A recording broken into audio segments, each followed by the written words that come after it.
What is up, fam? It's your boy, theCKtrain, and we are back for another episode of the Supercoach 101. In today's episode, we were looking at team lists, potential Supercoach goods and bads, and tipping on these margins. First match, we had the Panthers against the Dogs. Tipping the Panthers for this run, as they have less key injuries than what the Dogs have. Round 1 proved that Josh Mansell was a great buy for this year, and Craig Garvey slotting in for Michael Leisure, possibly season-ending injury, could also be a good choice, while James Seguiara is also injured for the Penrith Panthers. Trent Moran showed his worth to the Penrith Panthers, and that could be a great potential difference, as James Graham might have been overfluxed by his minutes.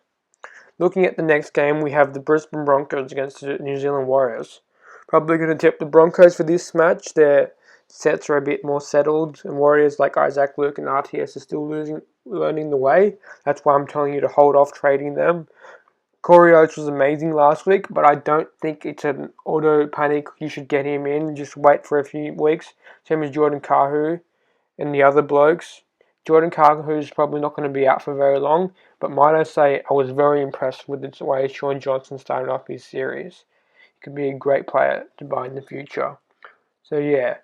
And also Ben Madaleno, he showed his worth on the weekend as well, so great buy there too. The third match of the round 2 is the Raiders against the Roosters. Roosters looked very, very ordinary last week, but I think they'll have enough to beat the Raiders. While they were good with like Sean Fenton, the only problem, Raiders lost both halves in Aiden Caesar, who played amazing, and also Blake Austin. So remove them if you have your fantasy teams. Please remove them. On the other hand, we have Jackson Hastings. He played amazing, 70-odd points for Supercoach. And even though Latrell Mitchell and Blake Ferguson had off games last week, still hold. Fourth episode, Rabbitohs and Knights. Now, Kyle Turner, I predicted him to have a good one, around 180,000. I didn't think he'd go 90-odd points. Great week for him. Greg Inglis and Sam Burgess, they are back, baby. If you don't have them in your team, maybe not GI. GI is a bit still a mystery, but Sam Burgess, definite keeper for this year's Supercoach. Unfortunate with Sutton and Reynolds going down in the match, but we might say hello to Cody Walker. 26-year-old, he might be very good. Same as Corbin Sims, he's really pushing for an origin spot in New South Wales. And also all the debutants for the Knights, apart from Chanel, I'd say a hold, not worth spending any trades this week on players like them. Round 4 is when the official start of the Supercoach season starts. Okay, now we got Parramatta against the Cowboys. Kieran Vaughan's back for Parramatta, but I think Cowboys are still a much, much greater team. Nathan Peats this week, I'd say buy, but Case of Pritchard is coming off the bench, so his points might go down a little bit. Semi Radradra, outside of Michael Jennings, was like appalling. He hardly got any ball, so therefore, and wait for him and snagging up cheap around origin period. Ethan Lowe took the sunlight off of Gavin Cooper and the JT trio this week. He might be a good potential difference player, but with Jake Granville with the hooking crisis, not a good option with Rory Cross-Jason coming off the bench. Now, Sharks-Dragons should be a very interesting game this week.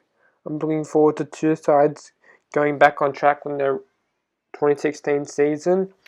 Now you have Ben Barber and Andrew Fifita for the Sharks. They played very, very impressive against the Cowboys. But if James Maloney can step up and win this game, he might be a great Supercoach option replacement for Adam Reynolds. On the Dragons side, Russell Packard making tons of meters down the middle. But if the Dragons somehow switch Josh Dugan back to fullback and Tyson and Joel Thompson are both fit, I feel like they can be all good Supercoach players, but I'll hold off on them right now. Tim Laffey looked the goods. I'm probably taking the Dragons just because they're the Dragons. Melbourne Storm against Titans. Now, Billy Slater came back last week and Jesse Bromwich went absolute ham all over the Dragons. That's why I'm tipping the Storm this week. Titans, pretty impressive win against the Knights. Don't know what caliber the Knights or the Titans are yet. Probably 16th and 15th sides, but Ignatius Parsi, he proved the doubters wrong at the prop position, and he absolutely destroyed like Jesse Bromwich. probably a great player if you want someone in the front row if you're not too sure about. And also Greg Bird proved me wrong from last week, putting question marks over him, with Nathan Davis, potential cheapie, still keeping his spot. Last match of round 2, West Tigers against Manly. Now, Manly have made some interesting changes this week, whereas the likes of Luke Brooks will come back for the West Tigers and Dean Hallertau starting at hooker. Now, Mitchell Moses last week was fantastic, and James Tedesco ripping things apart. Luke Brooks might show his maturity like Mitchell Moses is, so maybe down the track he could be a great buy for Supercoach. But Benign Sharrington showing the role of hooker, cut him out. Just no. Now, Manly, Brenton Lawrence, the fans were right. They brought Brenton Lawrence back into the side.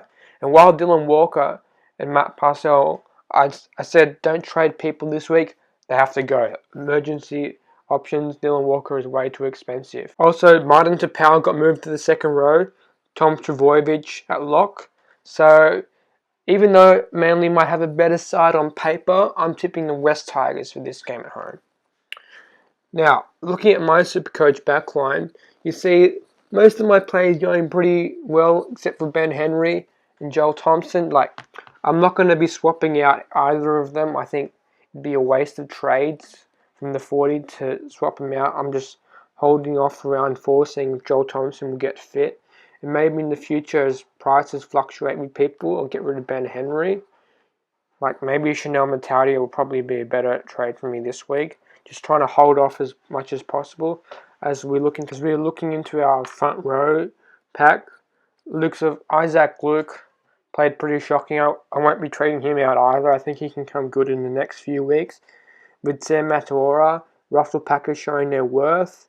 Martin Tapau, he might be going down his score moving from the second row. And I will be sticking with Andrew Fafita as a captain. He looked very impressive last week. No need to jump the gun and put someone like Jesse Bromwich at captain. Also, Corey Parker, while he played underperforming, you can't trade him out. He's Corey Parker. His goal kicking will improve and his goals will improve likewise. But yeah, now looking at my personal stats right now, you see I got in the top 15% with a 974. Not too bad with the amount of reigning cap I have left over. But yeah, if you need any specific help with Supercoach or tipping, don't be afraid to hit it down in the comments. I'll respond as soon as possible. Yeah, I'm your boy, theCKtrain. If you enjoyed this episode, leave a like. And yeah, goodbye.